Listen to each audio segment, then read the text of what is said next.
Muito bem, pessoal. Vamos agora estudar os direitos do consumidor aqui na Lei 8.078 de 1990. Essa lei que é mais conhecida como Código de Defesa do Consumidor, também abreviado com a sigla CDC.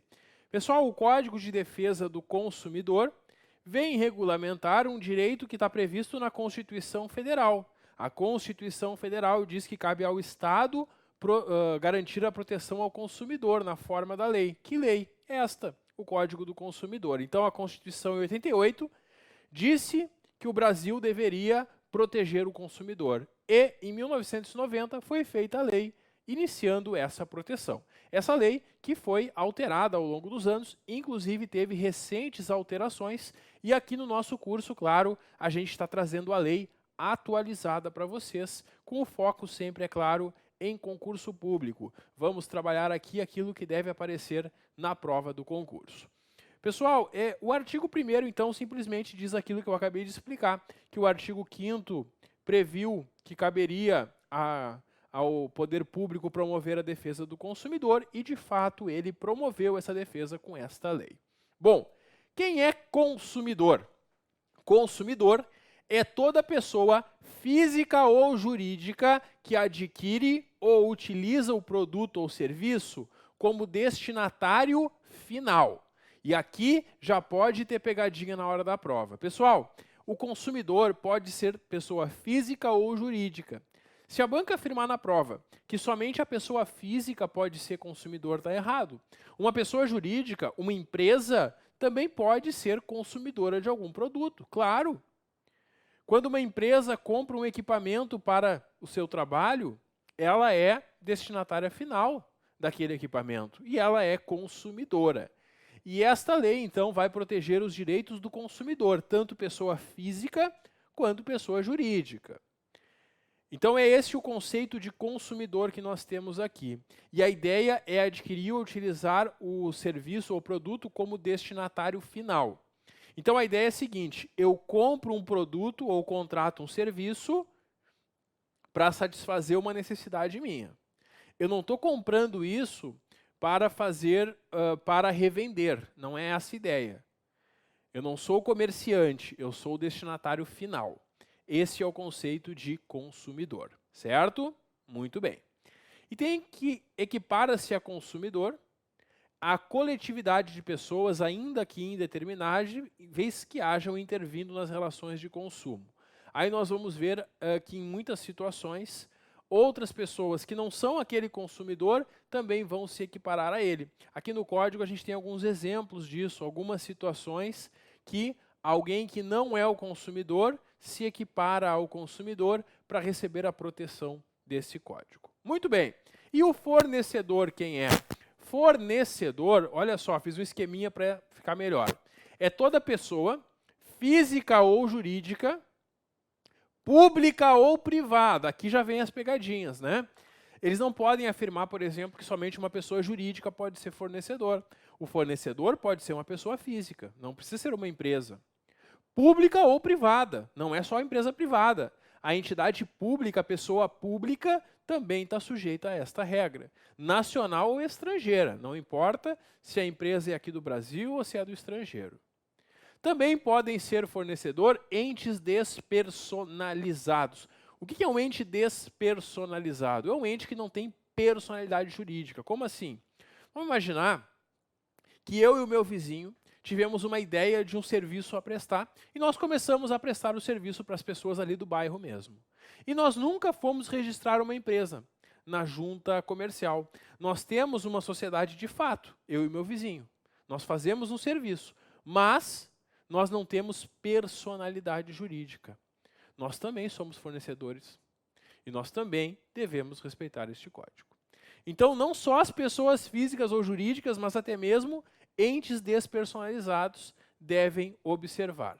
E ainda, é uma característica do fornecedor fazer alguma dessas atividades: produção, montagem, criação, construção, transformação, importação e exportação, distribuição e comercialização. Todos esses se enquadram no conceito de fornecedor. Então, nós temos aqui uma lei que vai tratar muito dessa relação entre o fornecedor e o consumidor. E nós temos a ideia que o consumidor é a parte mais fraca dessa relação. Essa lei protege o consumidor pensando o seguinte: o consumidor dispõe de menos condições do que o fornecedor. Isso regra geral, né? Por isso, ele é a parte mais fraca, é a parte que se chama no direito hipossuficiente, que deve ser protegida. Muito bem. E para isso também é conceituado produto e serviço. Produto é qualquer bem, móvel ou imóvel, material ou imaterial. Esse é o conceito de produto. Então, eu posso adquirir um produto e eu sou consumidor. Eu também sou consumidor quando eu contrato um serviço. Eu contrato uma empresa ou uma pessoa para me prestar um serviço, eu sou também consumidor. E o serviço é qualquer atividade fornecida no mercado de consumo mediante remuneração, inclusive a de natureza bancária, financeira, de crédito e securitária. Quando eu faço um seguro, quando eu contrato um serviço de crédito, eu estou contratando um serviço. Exceto, tem exceção, salvo as decorrentes de relações de caráter trabalhista. Como assim? O serviço prestado por um empregado ao seu empregador, isso não é considerado serviço aqui para o consumidor. Não é esse tipo. Por que não? Para evitar que uma empresa processe o seu empregado com base no direito do consumidor, o que seria absurdo, né? Porque tanto no trabalho como no consumo, existe uma parte mais fraca. No trabalho, numa relação de trabalho, quem é a parte mais fraca? É o trabalhador. Na relação de consumo, é o consumidor.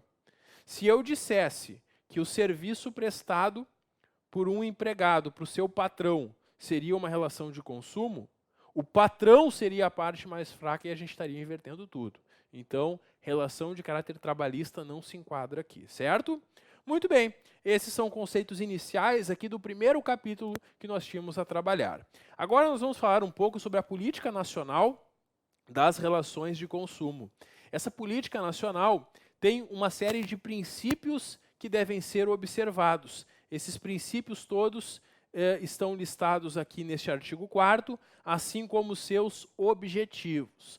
Para ficar melhor a nossa aula, para não ficar tão cansativo, eu fiz mais um esquema aqui, apresentando para vocês todos os objetivos e os princípios aqui da Política Nacional de Relações de Consumo, e a banca, na hora da prova, pode tentar alterar um desses princípios ou objetivos, ou até mesmo misturar objetivos com princípios e perguntar quais são objetivos e quais são princípios. Então, vamos ver primeiro quais são os objetivos dessa Política Nacional de Relação de Consumo. Primeiro, claro, atender às necessidades dos consumidores, respeitar a dignidade, saúde e segurança do consumidor, proteger os interesses econômicos do consumidor, melhorar a sua qualidade de vida e transparência e harmonia das relações de consumo. Esses são os objetivos que nós temos aqui na Política Nacional de Consumo. Além dos objetivos, nós temos princípios que devem ser observados. O reconhecimento da vulnerabilidade do consumidor. O consumidor pode ser enganado pelo fornecedor. Essa que é a ideia de proteger a parte mais fraca da relação, que é o consumidor. Ação governamental no sentido de proteger efetivamente o consumidor. Quer dizer que o governo adote ações para efetivamente proteger o consumidor nessa relação, inclusive com o famoso PROCON, né, o Serviço de Proteção ao Consumidor. A harmonização dos interesses dos participantes das relações de consumo. Compatibilização da proteção do consumidor com a necessidade de desenvolvimento econômico e tecnológico. Compatibilizar, claro, que o consumidor deve ser protegido e também deve haver, isso não deve impedir, claro, o desenvolvimento econômico e tecnológico. Educação e informação de fornecedores e consumidores quanto aos seus direitos e deveres, isso é muito importante. Tanto o fornecedor como o consumidor devem conhecer os seus direitos e os seus deveres. Incentivo à criação pelos fornecedores de meios eficientes de controle da qualidade e segurança dos produtos e serviços e também mecanismos alternativos para solucionar conflitos de consumo. Também a coibição e repressão eficientes de todos os abusos praticados no mercado de consumo, racionalização e melhoria dos serviços públicos, estudo constante das modificações do mercado de consumo, fomento e incentivo a ações direcionadas para a educação financeira e ambiental dos consumidores, e muito importante, inserido em 2021, prevenção e tratamento do superendividamento. Essa é uma grande novidade no Código do Consumidor, que em 2021 foi inserida para evitar o superendividamento, que é um problema no Brasil, a pessoa que se endivida de uma forma irresponsável e não é orientada.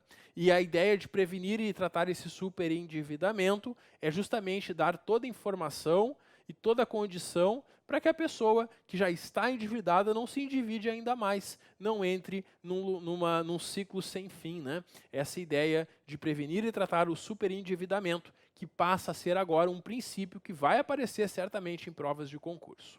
Bom, esses então os princípios que nós temos aqui, além dos objetivos.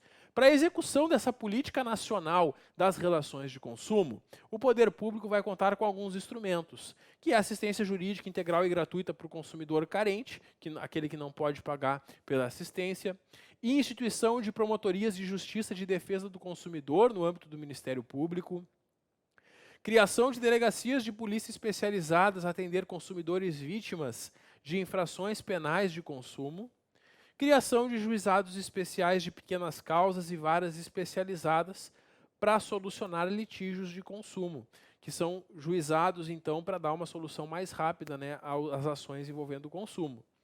Estímulos à criação e desenvolvimento de associações de defesa do consumidor, instituição de mecanismos para prevenção e tratamento extrajudicial e judicial do superendividamento, aqui mais uma novidade, então, recente, e a instituição de núcleos de conciliação e mediação de conflitos oriundos desse superendividamento. Então, aqui também nós temos essa preocupação com o superendividamento do consumidor. Bom, o artigo 6º traz direitos básicos do consumidor, sempre bastante presentes em provas também.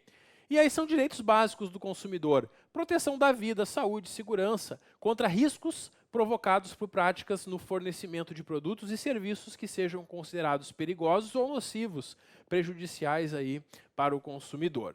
Também é um direito básico do consumidor a educação e divulgação sobre o consumo adequado dos produtos e serviços, assegurada a liberdade de escolha e igualdade nas contratações. Que seja divulgado justamente como que deve ser utilizado o produto ou serviço. Informação adequada e clara sobre os diferentes produtos e serviços com especificação correta de quantidade, características, composição, qualidade, tributos incidentes e preço, bem como sobre os riscos que apresentem. Aqui a ideia de ter toda a informação sobre aquilo que eu estou comprando ou contratando, inclusive os riscos que aquilo pode me causar. É muito importante essa questão, que conste sempre essa informação para evitar acidentes e tudo mais.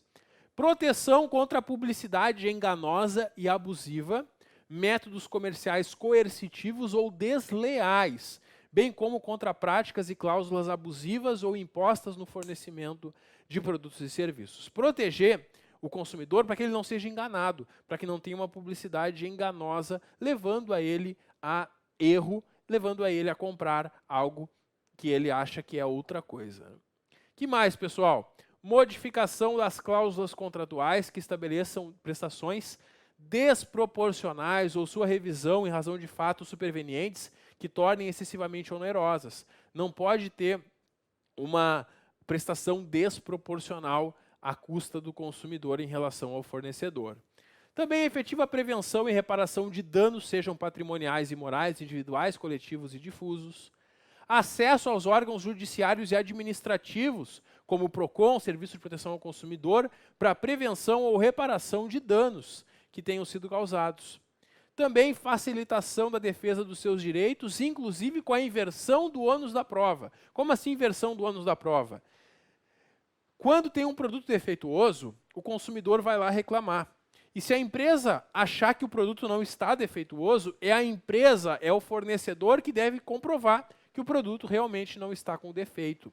É essa ideia dessa situação aqui, dessa inversão do ônus da prova, né? Porque a gente tem justamente essa situação dele ser hipossuficiente muitas vezes.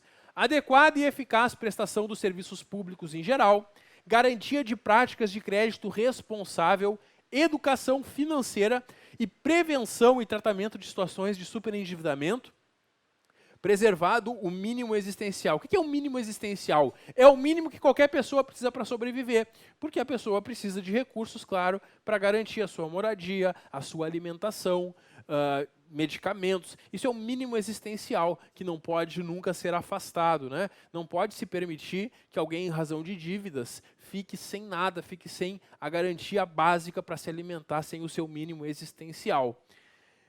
Que mais, pessoal? Preservação desse mínimo existencial por meio da repactuação de dívidas e concessão de crédito. Quer dizer, pessoas carentes que estão muito endividadas, se possibilitar que elas repactuem suas dívidas para garantirem que tenham todo mês pelo menos aquele mínimo existencial. E a informação acerca dos preços dos produtos por unidade de medida, tal como por quilo, por litro, por metro ou outra unidade, quando for o caso. A informação do inciso 3, qual é a informação do inciso 3? É essa informação adequada e clara sobre os produtos, né? E sobre os riscos. Essa informação tem que ser acessível também à pessoa com deficiência, para não colocar a pessoa com deficiência que consome o produto em risco.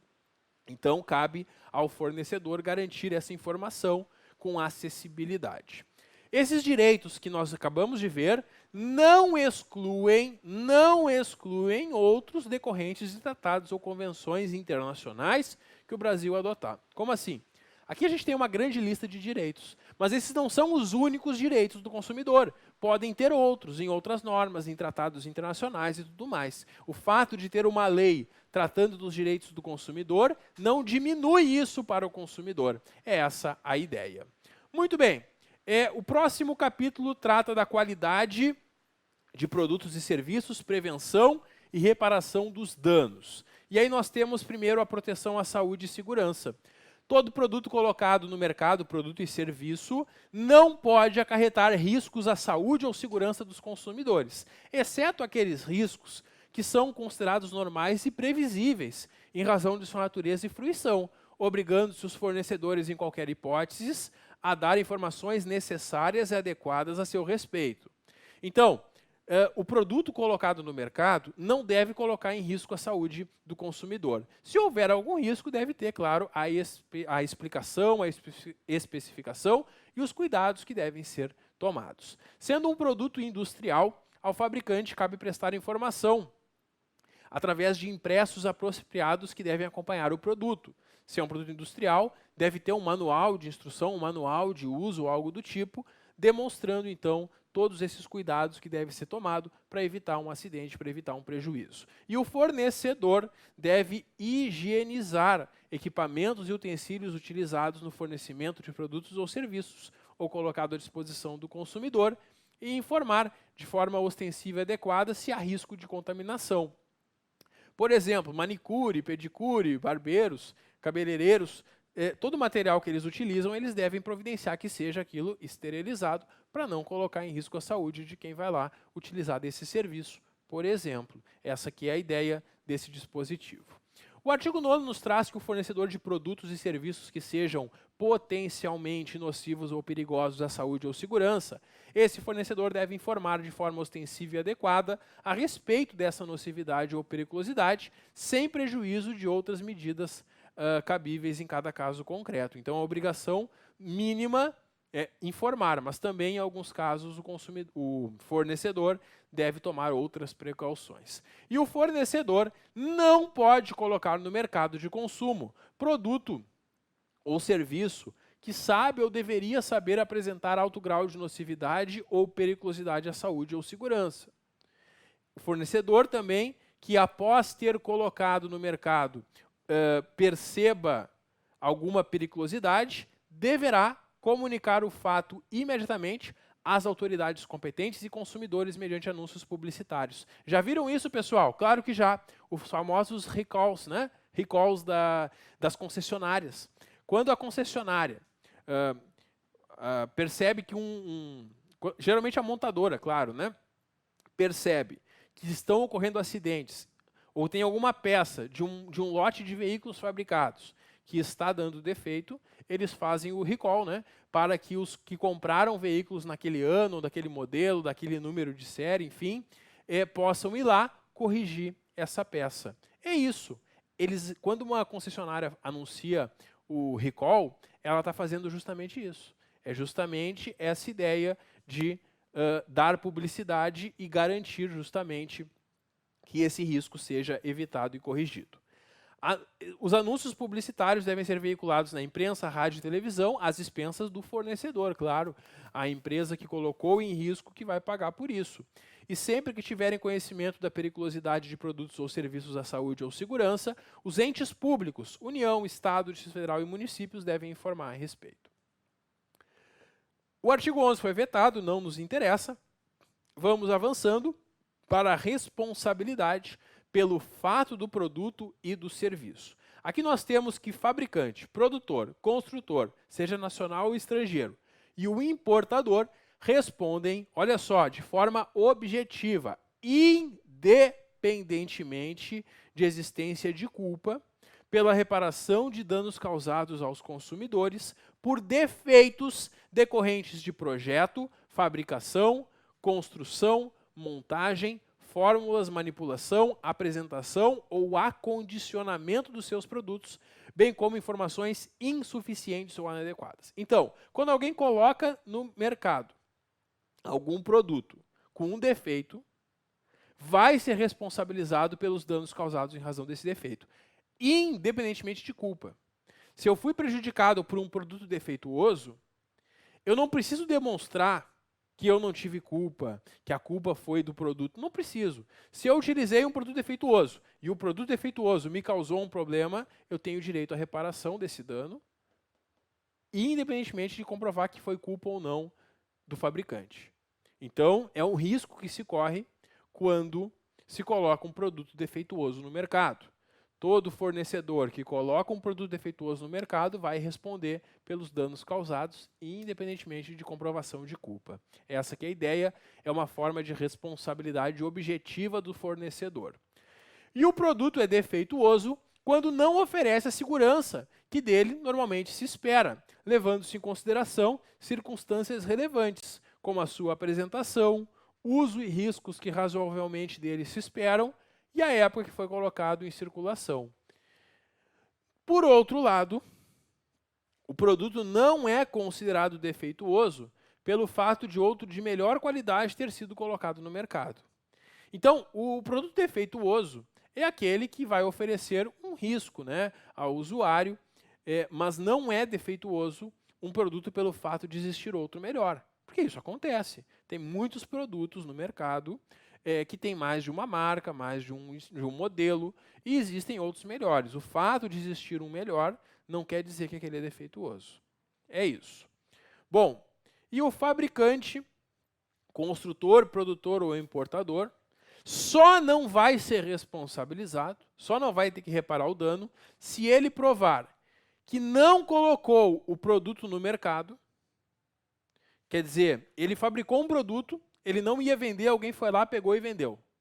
Se ele comprovar isso aí, quem colocou no mercado que vai se responsabilizar. Ou se ele provar que o defeito não existe, ou ainda a culpa exclusiva do consumidor ou de terceiro. Ele vai demonstrar, olha, realmente o produto é defeituoso, mas esse dano causado só aconteceu porque o usuário do produto, o consumidor, fez uma coisa absurda e por isso que ele sofreu esse prejuízo. Só nesses casos que o fabricante vai se responsabilizar. E o comerciante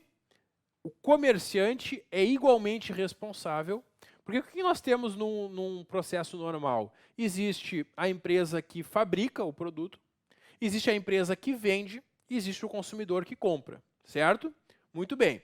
O comerciante, aquele que não fabricou, mas aquele que pegou do fornecedor e levou até o consumidor o produto, aquele também pode ser responsabilizado em alguns casos. Quando que o comerciante pode ser responsabilizado? Olha só que interessante. O comerciante vai ser responsabilizado quando não puderem ser identificados quem é o fabricante, construtor, produtor ou importador do produto. Ou quando o produto foi fornecido sem identificação clara de quem é o fabricante, construtor, produtor ou importador. Ou ainda, se o comerciante não conservar adequadamente produtos perecíveis. Então, tem um produto que deve ser conservado refrigerado e o comerciante deixou fora da refrigeração, depois colocou de novo e vendeu. A mercadoria estragou, responsabilidade do comerciante nesse caso. Tranquilo? É isso aí que nós temos, então, nesse ponto. E aquele que efetivar o pagamento ao prejudicado poderá exercer direito de regresso contra os demais responsáveis de acordo com a sua participação na causação do evento danoso. Como assim? Aquele que foi processado e pagou por um prejuízo, depois que ele indeniza o consumidor, ele pode buscar perante o fornecedor, perante o produtor, uma diferença, uma reparação, se for o caso. Muito bem. E nós temos também no artigo 14 a situação do fornecedor de serviço, porque o Código do Consumidor se preocupa realmente com o produto e com o serviço, né? Então aqui nós temos uma situação muito parecida no que se refere à prestação do serviço. E também nós temos que o fornecedor do serviço também vai responder independentemente da existência de culpa se houver defeito na prestação do serviço. Se ele fez um serviço de forma defeituosa, ou ainda se ele deu informações insuficientes ou inadequadas. Porque às vezes a gente contrata um serviço para resolver um problema. O serviço é feito de forma errada e esse serviço que era para resolver um problema nos causa outro problema. Quem nunca passou por isso, né? E se a gente contrata um serviço defeituoso e ele nos causa prejuízo, nós também teremos direito à indenização perante o fornecedor. O serviço é defeituoso quando não fornece segurança, que o consumidor deve esperar, como no modo do fornecimento, resultados e riscos razoáveis e na época que foi fornecido. O serviço não é considerado defeituoso pela adoção de novas técnicas, quer dizer, o profissional prestou o serviço de uma forma, mas já tem uma outra forma de fazer isso, mas aquela forma antiga não causa risco, não está errada, não é defeituosa. Tranquilo.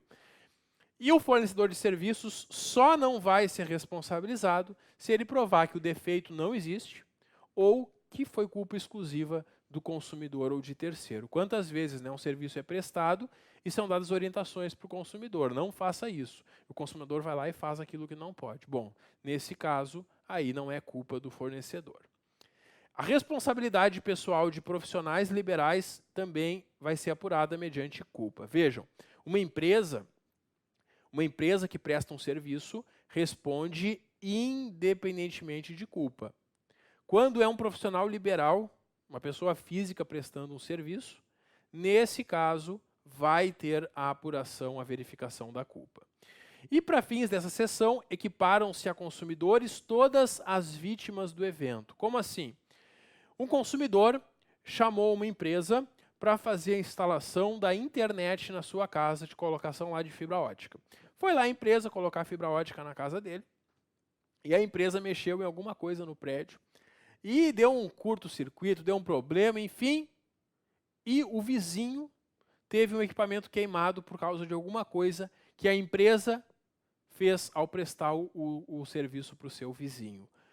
Este, que não era o consumidor, esse vizinho que foi prejudicado, equipara-se a consumidor e vai ter toda a proteção desse código para processar a empresa e buscar a sua reparação. É isso.